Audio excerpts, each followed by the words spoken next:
Bismillahirrahmanirrahim. Assalamualaikum warahmatullahi wabarakatuh. Hai guys, kita ketemu lagi. Kita akan belajar tema 5 tentang wirausaha. Sebelum kita belajar lebih lanjut, subscribe, like, comment, and share. Little guys, kita belajar tema 5 ini tentang wirausaha. Posisi dan peran Indonesia di bidang ekonomi dalam lingkup ASEAN. Sebagai makhluk sosial, kita tidak dapat hidup sendiri. Manusia membutuhkan orang lain untuk hidup bermasyarakat. Selain itu, tidak semua daerah memiliki sumber daya alam yang dapat memenuhi kebutuhan hidup manusia. Oleh karena itu, diperlukan kerjasama antar manusia agar dapat memenuhi kebutuhannya. Sebagai contoh, Indonesia melakukan kerjasama dengan negara-negara anggota ASEAN di bidang ekonomi. Kerjasama yang dilakukan antar anggota negara ASEAN antara lain melakukan promosi bidang pariwisata dan perdagangan, menyediakan cadangan pangan, menyelenggarakan proyek-proyek industri, dan membuat kawasan perdagangan bebas ASEAN Free Trade Area yang disingkat dengan AFTA. AFTA merupakan bentuk kerjasama negara-negara anggota ASEAN dalam bidang ekonomi. Kerjasama bidang ekonomi menguntungkan bagi Indonesia dan negara-negara anggota ASEAN dalam pengelolaan produk-produk lokal negara-negara anggota ASEAN dan dapat meningkatkan kesejahteraan rakyatnya, juga mengurangi pengangguran.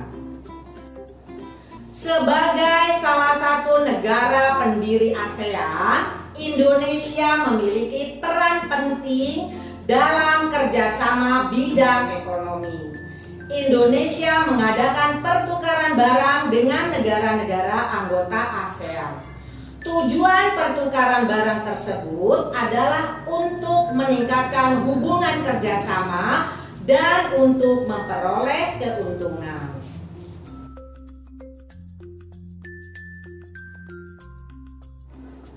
Komoditas ekspor impor di Indonesia.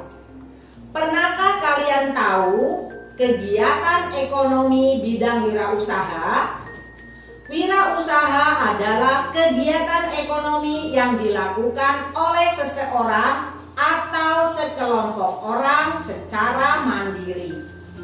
Seorang wirausaha harus memiliki kemampuan kreatif dan inovatif, jeli melihat peluang, dan terbuka untuk setiap masukan agar usahanya terus bertumbuh. Wirausaha banyak dilakukan oleh masyarakat Indonesia. Contoh wirausaha: seorang pengusaha kain untuk membuat batik. Kain terbuat dari kapas yang dipintal di Indonesia. Meskipun menggunakan bahan baku dari negeri sendiri, para pemilik wirausaha seringkali menggunakan teknologi dan mesin dari negara-negara lain. Mesin jahit digunakan untuk menjahit pakaian dari kain batik. Mendatangkan teknologi atau mesin dari negara lain ini merupakan salah satu contoh kerjasama dengan negara lain. Mendatangkan mesin dari negara lain merupakan kegiatan ekonomi mengimpor barang. Mengimpor adalah mendatangkan atau membeli barang-barang dari luar negeri. Selain mengimpor, ada kegiatan ekonomi yang disebut ekspor. Ekspor adalah menjual atau mengirim barang-barang dari dalam negeri ke luar negeri. Contohnya, pengusaha kain batik dan mebel yang mengekspor hasil produksinya ke negara-negara anggota ASEAN. Indonesia memiliki peran penting di dalam kegiatan ekspor impor di kawasan ASEAN. Indonesia memiliki sumber daya alam yang cukup melimpah. Kekayaan inilah yang dimanfaatkan oleh bangsa Indonesia dalam kegiatan ekonomi, seperti dalam sektor pertanian, perkebunan, kehutanan, peternakan, perikanan, pertambangan, dan perindustrian. Indonesia termasuk negara yang banyak mengekspor barang-barang ke luar negeri dan juga banyak mengimpor barang-barang dari luar negeri.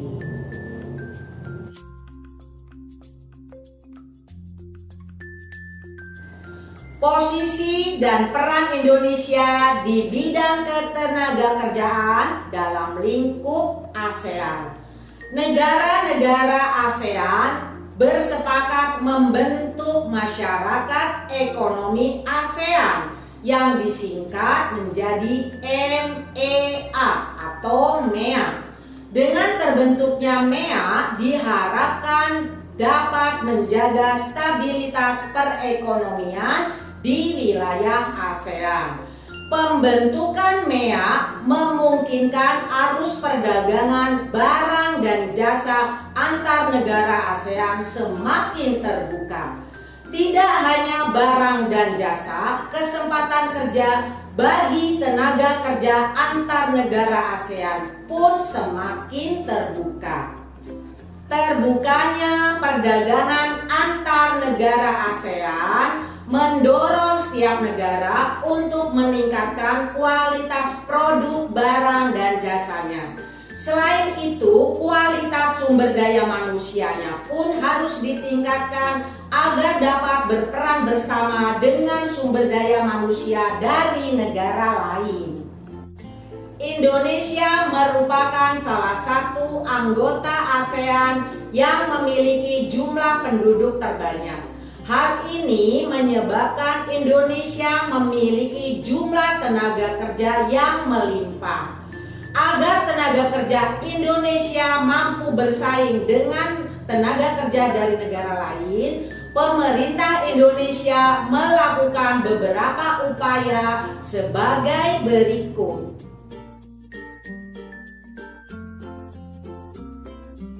Little guys, kita lanjutkan belajarnya ya. Keberagaman wirausaha di sekitar kita. Beragam barang yang dibutuhkan oleh masyarakat mempengaruhi keberagaman kegiatan ekonomi yang ada.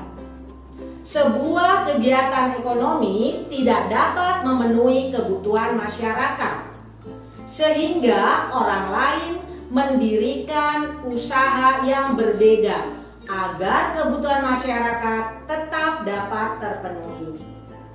Kegiatan wirausaha dapat menghasilkan barang dan jasa yang dibutuhkan oleh masyarakat. Keberagaman wirausaha bukanlah penghalang untuk saling menghargai dan menghormati. Keberagaman tersebut bermanfaat karena dapat memenuhi berbagai kebutuhan masyarakat. Misalnya, sebuah wirausaha yang bergerak di bidang pembuatan bakso. Produsen bakso tentunya memerlukan daging sebagai bahan baku untuk pembuatan bakso. Maka, produsen bakso memerlukan pedagang daging. Perbedaan kegiatan wirausaha bukanlah penghalang untuk saling menghargai, menghormati, dan bekerja sama antar pemilik usaha. Antar pemilik usaha dan masyarakat harus menghargai keberagaman wirausaha yang ada. Hal ini sangat penting dan bermanfaat karena keberagaman wirausaha sangat dibutuhkan oleh masyarakat untuk memenuhi kebutuhan sehari-hari. Jika kebutuhan sehari-hari masyarakat dapat terpenuhi, maka kehidupan masyarakat akan menjadi sejahtera dan bahagia. Setiap pemilik usaha ingin usahanya maju dan berkembang. Namun, seringkali usaha menghadapi rintangan yang dapat mengganggu keberlangsungan usaha tersebut. Para pemilik usaha jika tidak dapat menghadapi rintangan tersebut, maka usahanya akan mengalami kerugian dan kemunduran. Little guys, sebagai seorang pemilik usaha harus memiliki sikap kerja keras dan semangat pantang menyerah agar usahanya dapat berlangsung, maju dan berkembang.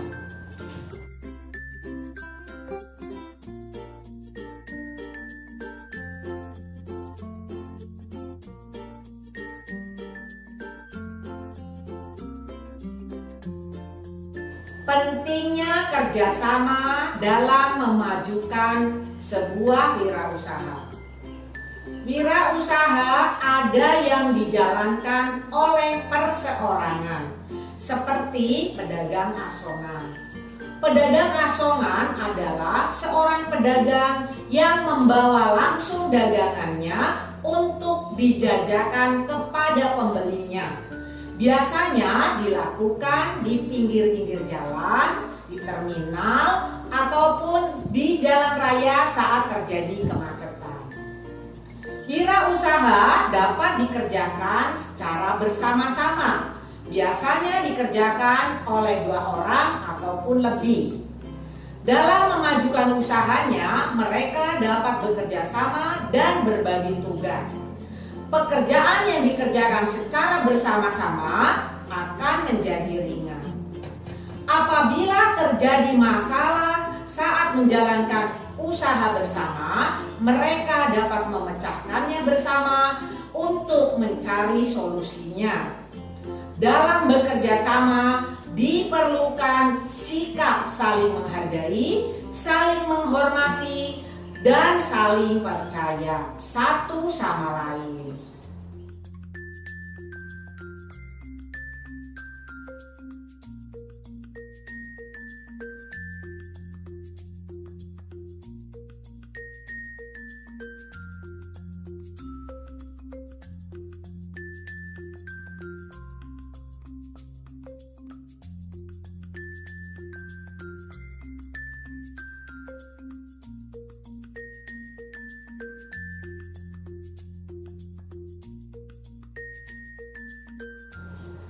Little guys, masih ingatkah kalian tentang reklame? Ya, reklame adalah satu cara untuk mempromosikan atau memperkenalkan suatu produk tertentu kepada orang banyak. Reklame dibuat bertujuan untuk menarik perhatian orang banyak agar membaca atau membeli produk yang ditawarkan. Berbagai macam media untuk melakukan kegiatan reklame, antara lain yaitu media visual, media audio, dan media audiovisual.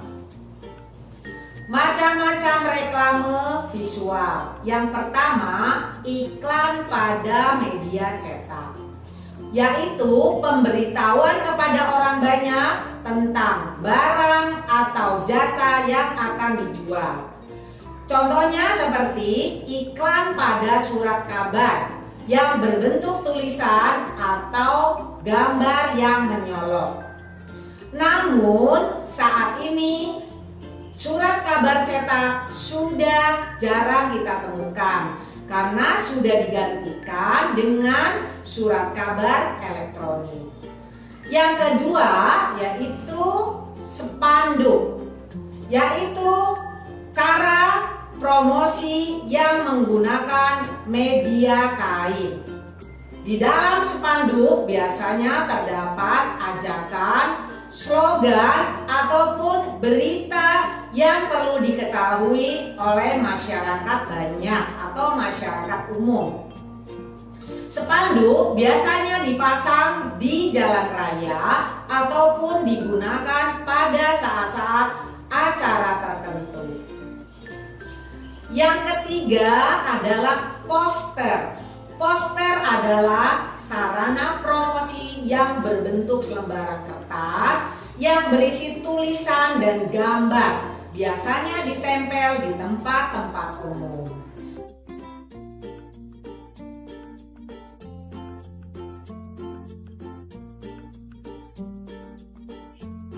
Yang keempat, brosur.